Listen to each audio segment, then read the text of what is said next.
ভালোবেসে কোটিপতি চাকর ২০ বছর পর ফিরে এসেছে নিজের বদলা নিতে। সে কি পারবে শিকদার পরিবারকে পথের ফকির বানাতে, নাকি নিজেই ফেসে যাবে? দেখতে থাকুন চাকর যখন মালিক, পর্ব ২।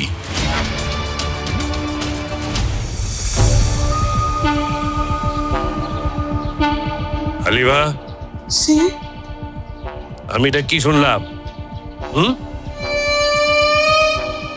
এই চাকর তোমার পোলা এতদিন ধরে পরিচয় গোপন করিয়া আমার বাড়িতে পড়ে রয়েছে, এই খবর তুমি আমার কাছ থেকে গোপন রাখছো। মা পোলা মিলা এখানে বন্দি করতেছ, আমার বাড়িতে থেকে আমার খাইয়া এখানে বন্দি করতেছ। না, আপনি ভুল কথা কইতেছেন। ও আমার আপন পোলা না। আপনি ভুল শুনছেন সাহেব। এই মিথ্যাবাদী, ভুল শুনছি মানে কি? হ্যাঁ বাবা, আমি নিজের কানে শুনছি, সে বলতেছে তুই আমার পোলা আর আমি তোর মা। কি আমার মায়া মিছা কথা কয়? না, মিশা কথা কয় নাই। বাবা দিদি একটু খুলা কই, এই পোলাটা যেদিন প্রথম এসে পারি আমার দেহে মা করে ডাকছে। এই পোলাটা না আগে পিছে কেউ নাই, এতিম। আর আপনি তো জানেন আমার একটা পোলা আছে, পরে দেখে না আমার পোলার কথা মনে হয়েছে, তাই কইছে যে আমার যেন একটু মা করে তাকে, তাই কইছে আজকে থেকে মা একটু কি। আমিও তো তাই কই, এটা কেমনে সম্ভব? তোমার পোলা তো সে ছোটবেলায় চলে গেছিল এখান থেকে জিদ করিয়া। দেখো বাইসে আছে না মরে গেছে, গাড়ি ঘোড়ার নিচে চাপা পড়ে মরে রয়েছে। আমার দয় লাগে। হ্যাঁ, একত্রে করেন, একত্রে করেন, একত্রে করেন। এইটুকুন পোলার কি তেজ? আমার সাথে বেশি টাকার মালিক হইব, আমার সাথে বেশি ক্ষমতার মালিক হইব, হইছে? শোনো একটা কথা কই, ওই সেরা খাতায় শুইয়া লাখ টাকার স্বপ্ন গরিব কখনো দেখতে পারে না, সেটা স্বপ্নই থেকে যায়, বাস্তব হয় না। হ্যাঁ, এটা আপনি একদম ঠিক কথা কইছেন। স্বপ্নই থেকে যায়, বাস্তব হয় না। বাবা, আমার শুরু থেকে এই ছেলেকে একদম পছন্দ না। আমি বলি কি, আজকে এই ছেলেকে বাড়ি থেকে বের করে দাও। সাহেব, আপনি আমার এই বাড়ি থেকে বাইর করে দিয়েন না। আমি তো এতে আমার আগে পরে কেউ নাই, আমারে বাইর করে দিলে আমি কই যাবো, কই থাকবো? আপনি আমার অনুমতি দেন, আমার সারাটা জীবন আমি এই বাড়িতে থাইকা আপনার সেবা যত্ন করে কাটা দিতে চাই। আমার যদি কোনো ভুল থাকে আপনি মানে মাফ করে দেন। আব্বা, তুমি শান্ত হবা, ঠিক আছে? তোমারে আমি এক শর্তে মাফ করতে পারি, এই মহিলার লগে তোমার কোনো আলগা প্রীতি যেন আমি না দেখি, ঠিক আছে? কোন চিত্রনাট্য যেন আমরা দেখতে না হয়। এই মহিলারে আর যেন মা ডাকতে না শুনি আমি। আমার দয় লাগে। আপনি এই কামটা করেন না। আমার তো জীবনে কিছুই নাই সে। ওর মুখ থেকে মা ডাকতে আপনি কেটে নেন।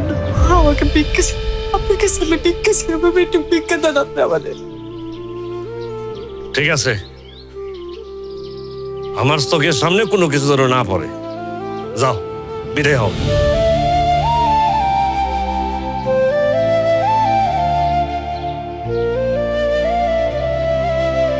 এই নবাবজাদা, দাঁড়াইছিস কেন? হ্যাঁ, যা, চোখের সামনে থেকে সর।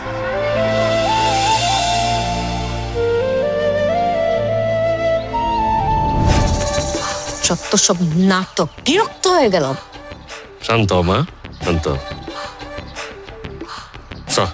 চলো।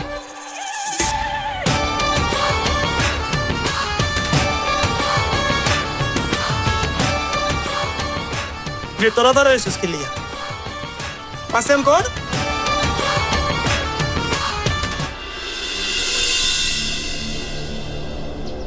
না না পানি লাগবে না। তো বলুন সিকদার সাহেব, আমাকে কি কারণে ডেকেছেন? না রতন সাহেব, নে, আমার মেয়ে বলল আপনি আমার প্রজেক্টটা পাস করেন নাই আর কি। আসলে ওর যা বয়স, সবকিছু বুঝে ওঠার মতো হয় নাই। আমার লেনদেনটা কেমন, আমি মানুষ কেমন, আপনার আগে যিনি ছিলেন তিনি খুব ভালো করে জানেন। আপনি চাইলে তার কাছে আমার খোঁজ খবরও নিতে পারেন। আমি আসলে আপনার জন্য তেমন বেশি কিছু করি নাই। এটা আমি দরকার হলে আরো দেব আপনার জন্য, আমার তরফ থেকে সামান্য সম্মানী। সিকদার সাহেব, এটা আপনার কাছে রেখে দিন। এসবের লোভ দেখিয়ে আমাকে কোনো লাভ হবে না। আমি যতটুকু জানি আপনার ফ্যাক্টরিটা হচ্ছে অবৈধ। সবকিছু আপনি গায়ের জোরে করছেন। গায়ে জোর টোর কিছু না আসলে রতন সাহেব, গ্রামের লোকজন আমারে খুব মানে, আমার কথা শুনে, তাদের জন্য আমার মনটাও কাঁদে, আর সেজন্যই তো আমি এত কিছু করি। এর এত ফ্যাক্টরি ট্যাক্টরি করতেছি কাদের জন্য? আমার জন্য? একদম না, তাদের জন্য আমি করতেছি। এত কিছু করে আমি কইলে যাবো? আমার একটা মাত্র মেয়ে, কে খাবে? এসব নিয়ে কি আমি কবরে যাবো? যাবো না। মানুষের জন্য করতেছি, মানুষের জন্যই আপনার কাছে গেছিলাম আসলে। তো অসুবিধা নাই রতন সাহেব, আমি দরকার হলে আরো বাড়াই দেবো, অসুবিধা নাই। না না সিকদার সাহেব, আমি আসলে আপনার এই উপর আমি নিতে পারবো না। আমার উপর থেকে বাধা আছে, আমার হাতটা বাধা। আমি চাইলেও আপনার জন্য কিছু করতে পারছি না। সরি, আমাকে ক্ষমা করবেন। না, এই কথা বলেন না রতন সাহেব। আমি অনেক আশা করি কিন্তু আপনার কাছে এই প্রজেক্টটা সাবমিট করছি, এখনই আপনি হাল ছেড়ে দিয়ে না। আপনি একটু চেষ্টা করেন, আমি জানি আপনি চেষ্টা করলে পারবেন। উপর মহল থেকে আমার উপর প্রেশার আছে, আমি চাইলেও পারতাম না।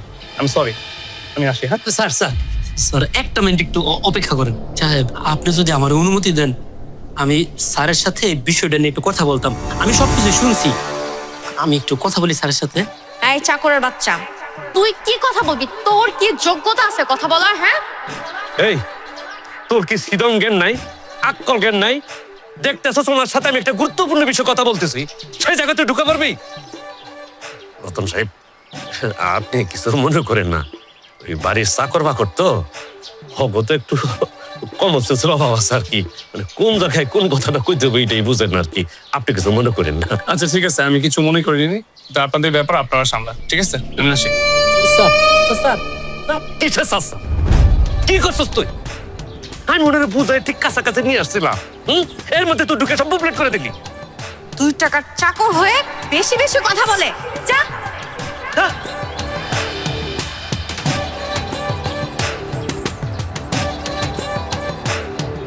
দেখো কাণ্ড, এত গুরুত্বপূর্ণ একটা বিষয় আমি আচ্ছা বাবা, ঠান্ডা হোক। আগেই বলছিলাম তোমাকে, গিয়ে বের করো বাড়ি থেকে। এই যে আপনারা যে আমার সাথে এমন করছেন, আমি চাইলে কিন্তু আপনার সবার নামে অ্যাকশন নিতে পারি। রতন সাহেব, আপনাকে এতক্ষণ পর্যন্ত যে ব্যাপারটা সুন্দর করে বুঝিয়ে বললাম, আপনি সেই কাজটা করে ফেলেন, আপনার জন্য মঙ্গল হবে।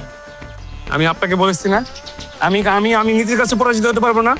টাকা আমাকে কিনতে পারেন, আর আপনি আমাকে কিনতে চান, আমি আপনার কথা শুনবো না। আর কি মনে করেন? হ্যাঁ, এই খেলনা পিস্তল দিয়ে ভয় দেখাতে চান আমাকে? আমি আপনাদের সবার নামে অ্যাকশন নেবো। খেলনা পিস্তল? হ্যাঁ, খেলনা পিস্তল। কি রতন সাহেব, খেলনা বন্দুকের গুলির শব্দ কেমন লাগবে? ভাই ভাই ভাই ভাই, আপনি কি ভাই? উনি ফরহাদ চৌধুরী বিজনেস পার্টনার দুর্জয় চৌধুরী। কি বলবেন? ঢাকা শিল্পপতি ফরহাদ চৌধুরীর বিজনেস পার্টনার? ইয়েস। তাহলে আপনারা কি চান আমার কাছে? শিকদার সাহেবের ফ্যাক্টরি যে প্রজেক্টটা আপনি পারমিশন দেননি, আটকে রেখেছেন, ওটা পারমিশনটা দিয়ে ফেলতে। স্যার আপনি কোনো চিন্তা করবেন না স্যার, আমি কথা দিচ্ছি আপনাকে। আমি সব কাগজপত্র রেডি করে আমি আগামীকালই শিকদার সাহেবের কাছে যাবো স্যার। প্লিজ আপনারা আমার কিছু করবেন না স্যার, প্লিজ। Thank you. তাহলে আমি আসি স্যার। ঠিক আছে। রতন সাহেব, আরেকটা কথা, আমার যে পরিচয়টা আজকে আপনি জানলেন, এই পরিচয়টা শিকদার সাহেবকে জানানো যাবে। স্যার আমি কথা দিচ্ছি স্যার, শিকদার সাহেব এই বিষয়ে কিচ্ছু জানবে না স্যার। স্যার আমি আসি স্যার। ঠিক আছে স্যার, আসসালামু আলাইকুম। স্যার, আমি তো কিছু বুঝতে পারছি না। মানে যাকে ধ্বংস করার জন্য আমরা এখানে এসেছি, আর আপনি কিনা তার ডিলটি ফাইনাল করে দিলেন? শফিক, তুমি বড়শি দিয়ে কখনো মাছ ধরেছো? মাছ কিভাবে ধরবা?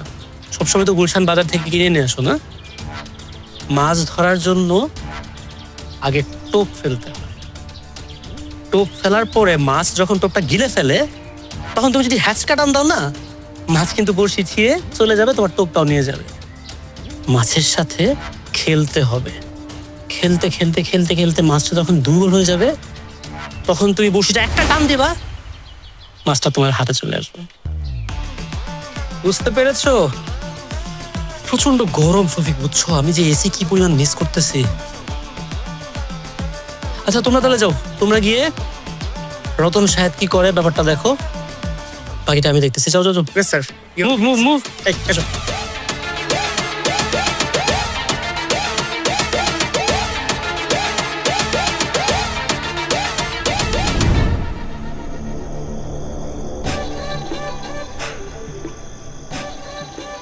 কি ব্যাপার বাবা, এত রাত হয়ে গেছে, তুমি এখনো ঘুমাচ্ছ না কেন?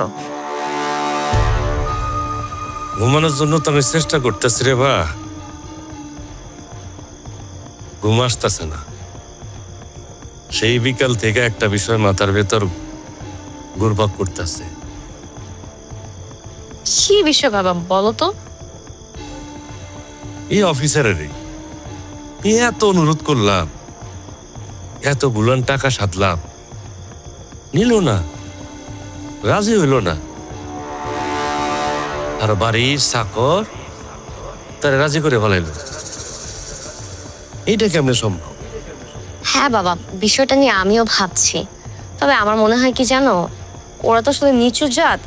হয়তো অফিসারের কাছে গিয়ে হাতে পায়ে ধরে রিকোয়েস্ট করে বলেছে যে আমি তো এতিম, আমার তো বাবা মা নেই, ওনারাই আমার শেষ আশ্রয়, আমার মুখের দিকে তাকিয়ে হলেও কাজটা করে দিন। আর তুমি হলে তো সেটা করতে পারতো না, তাই না? ওর লেভেলই তো অনেক নিচু। এটা অবশ্যই তুমি ঠিক কইছো মা। আমার পক্ষে তো আর ওই অফিসারের হাত পা ধরা সম্ভব না। সেটাই। আর তাছাড়া সে আসার পর থেকে একটার পর একটা ঝামেলা পাকিয়ে যাচ্ছে। সো আমার মনে হয় কি, সে আমাদের কাছে ভালো সাজার জন্য, আমাদের নজর আসার জন্য এই কাজটা করেছে। তবে রিজন যেটাই হোক না বাবা, আমাদের জন্য কিন্তু ভালোই হয়েছে। এটা অবশ্য মন্দ কর নাই। এইসব জাতের লোকেরা নিজেদের অস্তিত্ব টেকে রাখার জন্য মালিকের জন্য অনেক কিছুই করে। ওই হয়তো সেজন্যই করছে। যাক, যা হইছে ভালোই হইছে মা। যদি কাজটা না হইতো, আমার পুরা প্রজেক্টটাই তো ভেস্তে যাইত। কত কোটি টাকা আমি এখানে লগ্নি করছি, নতুন মেশিন পত্র আমি অর্ডার করছি। যদি প্রজেক্টটা এখানে মুক্ত উপরে পড়তো, আমার তো অনেক বড় ক্ষতি হয়ে যেত। যাক, তারপরও আমার কেমন যেন একটু ঘাপলা লাগে। তুমি একটা কাজ করো, ছেলেটার উপর তো চোখ কান খোলা রেখো। তুমি কোনো টেনশন করো না বাবা, আমি আছি তো। এখন যাও, বৃষ্টি পড়তেছে বাইরে, তুমি ঘুমাইতে চাও, আসো। বৃষ্টির মধ্যে আর কতক্ষণ বসে থাকবা বলো? এখন ঘুমাও, আসো।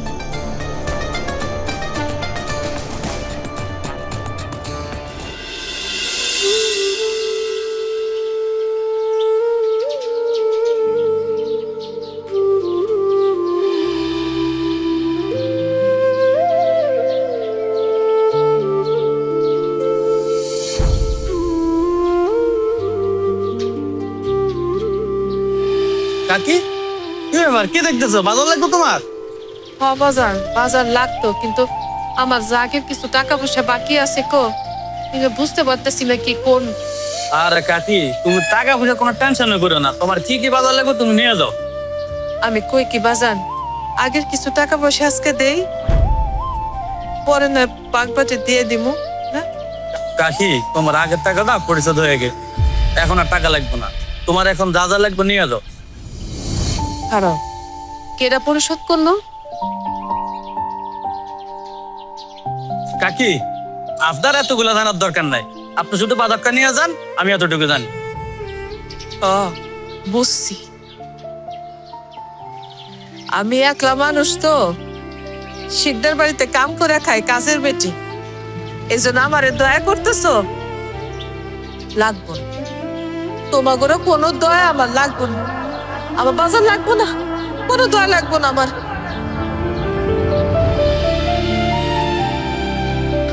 লাগবো না।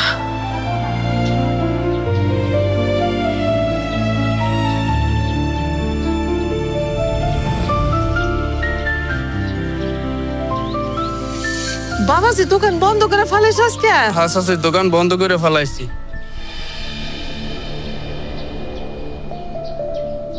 আপনার বাজার সদা আমি করে রাখছি, ও আল্লাহ, নিয়ে যান। আবার কি লাগবে তুমি কেমনে জানলা? পেঁয়াজ, রসুন, মরিচ 1 মাসের বাজার আছে, আপনি নিয়ে যান।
হ্যালো, হ্যালো পার্টনার, শুনলাম তুমি নাকি এক অজপাড়া গ্রামে চাকরের কাজ করছো। পার্টনার তুমি এখানে কেন এসেছো? আমরা তোমাকে আসতে বলিনি। কোটি টাকার বাড়ি গাড়ি ফেলে এভাবে পড়ে থাকবে, এটা তো আমি কোনোভাবেই মেনে নিতে পারবো না। তোমার কোনো হেল্প লাগলে আমাকে বলো।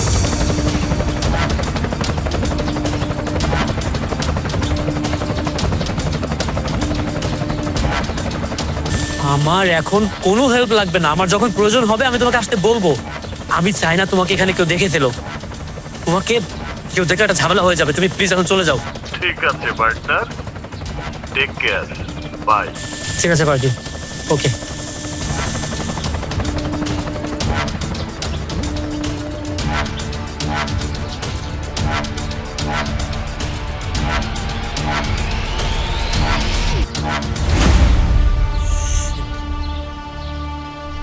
বুঝছি কি? কেন তোর মাথার উপর হেলিকপ্টার উঠতেছে? কেন এত বডিগার্ড পিস্তল নিয়ে তোর পিছনে ঘুরতেছে? বুঝছি। কেন? তুই মনে হয় কোনো বড় লোকরে বাঁচাইছস। বড় লোকটা মরে যাইতেছিল, তুই যাই তারে হেল্প করছস। সেই বড় লোক তোর অনেকগুলো টাকা দিতে চাইছে, কিন্তু তুই টাকা নেস নাই। তুই সততা দেখাইছস। তোর সততা আমার খুব ভালো লাগছে রে ভাই। আমি ওই যে বাংলা ছবিতে বুঝছস, আমি দেখছি এরকম অনেক বড় লোকের কাছে তোর মতো নায়করা যায়, সে বাসায়, তখন ওই বড় লোকরা টাকা দেয়। তোরেও টাকা দিছে, তুই তখন কইছস, চৌধুরী সাহেব আমি গরিব হইতে পারি কিন্তু ছোট লোক না, আপনার টাকা আপনার কাছেই থাকুক, আমি ফকির না, আমি টাকা নিব না। এগুলা কইছস ঠিক না? ও ভাই, আপনি একদম ঠিকই বুঝতে পারছেন। তোর সততা আমার খুব ভালো লাগছে, আমার খুব ভালো লাগছে। আমি একজনরে সাহায্য করছি বিপদের মধ্যে, এই জন্য তার টাকা নিবো কেন? পোকা নাকি তুই? শোন ভাই, ঠিক আছে তুই সৎ মানুষ, তোর টাকার দরকার নাই, টাকাগুলো আমারে দে। তুই বডিগার্ড গুলারে ক, মানে তারা তো বড় লোক, আমারে টাকা দিয়ে দেখ, আমি নিব। শোনেন বড় ভাই, আরেকজনের টাকার উপরে লোভ করন ভালো না। আরেকটা বিষয়, এই যে আপনি হেলিকপ্টার দেখলেন, এই বিষয়গুলো কিন্তু শিকদার সাহেবরে বলা যাবে না। যদি কোনো কারণে মুখ ফসকে আপনি বইলা দেন, তাহলে কি হবে আপনি তো বুঝতে পারছেন, তাই না? বুঝছি। ঠিক আছে বড় ভাই, চলেন।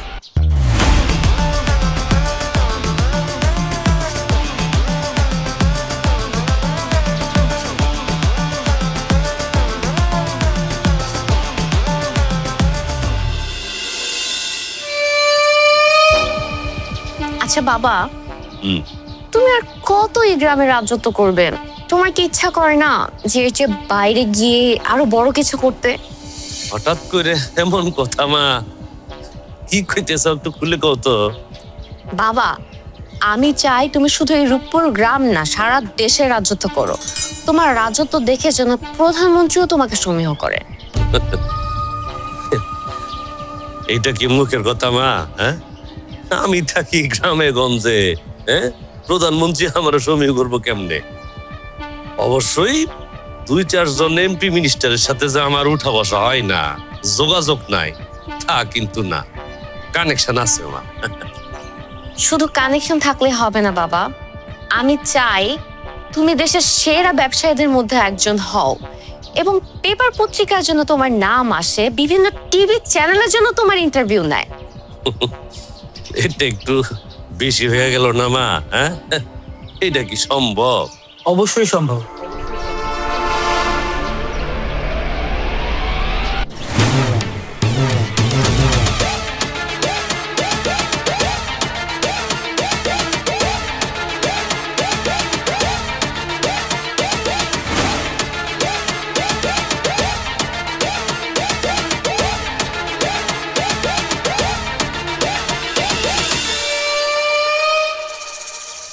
এই হারামজাদা, তুই এখানে কি করিস?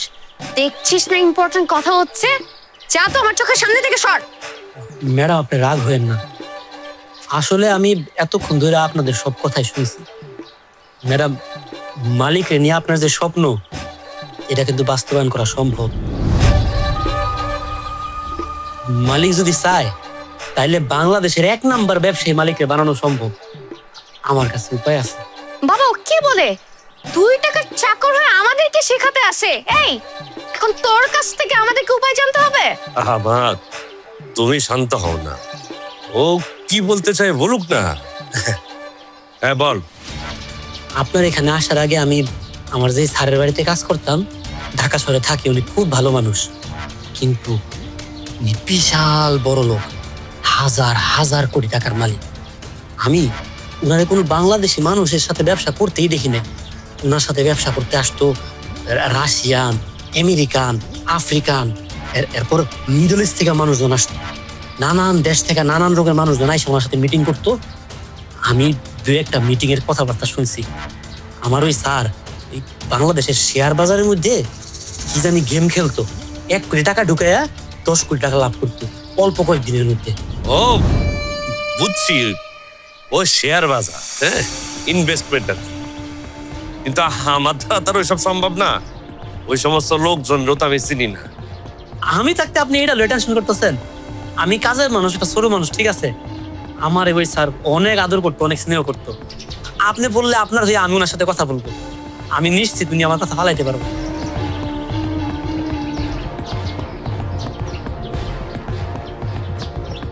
মালিক, আপনি অভয় দিলে আর একটা কথা বলতাম। আমি বুঝতে পারতেছি আমি সামান্য একজন কাজের লোক, আপনার বাড়িতে বেশি দিন হয় নাই আসছি। আমি হুট করে আইসা এসব শেয়ার বাজারের কথাবার্তা আপনাকে বলতেছি, এটা একটু সন্দেহজনক লাগাটা স্বাভাবিক। কিন্তু সত্যি কইতে কি, আপনার বাড়িতে আপনি আমার থাকতে দিচ্ছেন, আমার যে কত বড় একটা উপকার আপনি করছেন। আমার খুব ইচ্ছা কোনোভাবে আপনারা একটা সাহায্য করে আমি যদি আমার কৃতজ্ঞতা একটু প্রকাশ করতাম পারি। আপনি আমার সুযোগটা দেন, আমি আমার স্যার লগে আপনার বয়ে দেই, আপনি একটু কথাবার্তা করে দেখেন। যদি আপনার পছন্দ না হয় তাহলে দরকার নাই আগানো। আচ্ছা ঠিক আছে, তাহলে দেখ, কথাবার্তা বল, আমি একটু ভাবনা চিন্তা করি। ঠিক আছে, তাইলে আমি কথা বলে জানাইতাছি। হ্যাঁ, যা। আহা,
who is the man? Sir আমি ও, তো বলুন। স্যার আমার কাছে কিছু ক্যাশ টাকা ছিল আর কি, বলতে পারেন অবৈধ টাকা। You mister Sikdar. শিকদার, টাকার গায়ে বৈধ কিংবা অবৈধ লেখা থাকে। ওটাকে প্রপার ইউটিলাইজ করলে সবই বৈধ। জি স্যার, আমিও তাই বলি। আমি চাইতেছিলাম ওই টাকাটা কাজে লাগে স্যার, টাকা দিয়ে টাকা বানাইতে। আপনি ইনভেস্ট করতে চান তো লিকুইড কত আছে? 50 লাখ টাকা স্যার। হোয়াট? তুমি তাকে আমার সম্পর্কে বলনি? 50 লাখ টাকা দিয়ে আমার সাথে বিজনেস ডিল করবে? তুমি এই ডিলের জন্য আমাকে ঢাকা থেকে টেনে নিয়ে আসছো? So sorry. Anyway, mister Shikdar, আপনার কাছে যে খুচরো 50 লাখ টাকা আছে, ওটা দিয়ে আপনি এক কাজ করুন, আপনার এলাকায় কয়েকটা মুদি দোকান দেন, ওখানে বেশ লাভ হবে আপনার। তবে হ্যাঁ, আমার সাথে যদি বিজনেস ডিল করতে হয় তাহলে অন্তত 100 কোটি টাকা লাগবে। 100 কোটি টাকা? স্যার এত টাকা আমি এই মুহূর্তে কোথায় পাবো? আমি স্যার দেখতে চাইছিলাম আর কি খেলাটা কেমনে হয়, আর কি কাজটা কেমনে হয়। আপনি কি আপনার মেয়ে বিয়ে দিতে চান? জি স্যার। জি, এসব দেখা দেখি হয় বিয়েতে, বিজনেসে না। যদি 100 কোটি টাকা ইনভেস্ট করতে পারেন তাহলে আমার সাথে বিজনেস ডিল করতে দেন। আর না, এই মুহূর্তে মনে হতে পারে যে আপনার কাছে 100 কোটি টাকা অনেক অনেক টাকা, কিন্তু জাস্ট 3 মাস পরে আপনার হাতে যখন 500 কোটি টাকা আসবে, তখন একবার ভেবে দেখুন তো অবস্থাটা কি হবে। মাছি ঢুকবে। ঠিক আছে, দেখা হবে। আঙ্কেল একটু ওয়েট। আপা, লোকটাকে দেখে আমার জেনুইন মনে হতেছে, আর এত বড় সুযোগকে হাতছাড়া করে তুমি রাজি হয়ে যাও। এত টাকা কোথায় পাবো? 100 কোটি টাকা? আমাদের যত জমি আছে, ফ্যাক্টরি আছে, সবকিছু সেল করে দেয়, এগুলোর কোনো ভ্যালিউ নাই গ্রামে। আর এত বড় একটা সুযোগ তুমি জীবনে আর পাবা না।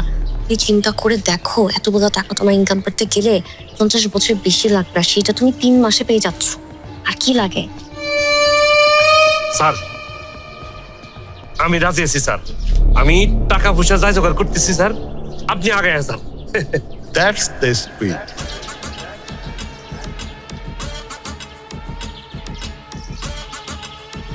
Best of luck.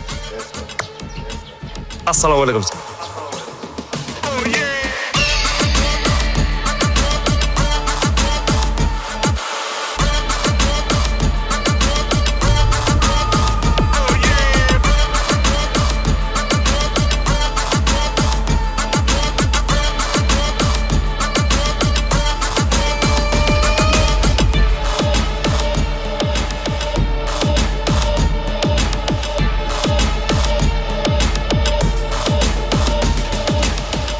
শিকার টোপ গিলেছে, এইবার খেলা হবে। আজকে আমি খুব করে চাই ওই নরক পিশাচের পাপের সাম্রাজ্য যেন ধ্বংস হয়ে যায়। যে পাপীরা টাকার জোরে তোমার ছেলেকে এতিম করেছে, তোমাকে বিধবা করেছে, সেই পাপীদের পাপের সাম্রাজ্য গুড়িয়ে দিতে যাচ্ছে তোমার দুর্জয়। এই লাগে যে স্যার 50 কোটি টাকা আছে, আর এখানে আমার সমস্ত জমি জামা ফ্যাক্টরি যা কিছু আছে সব ডকুমেন্ট এখানে আছে, কাগজপত্র এখানে আছে। দলিলপত্র দিয়ে দেয়া কি ঠিক হলো? আর আমাদের কাছে তো কোনো প্রমাণও নেই। লোকটা যদি আমাদের টাকাগুলো মেরে দেয়, আমরা তো অনেক বিপদে পড়ে যাবো, আমরা তো একদম পথে বসে যাব।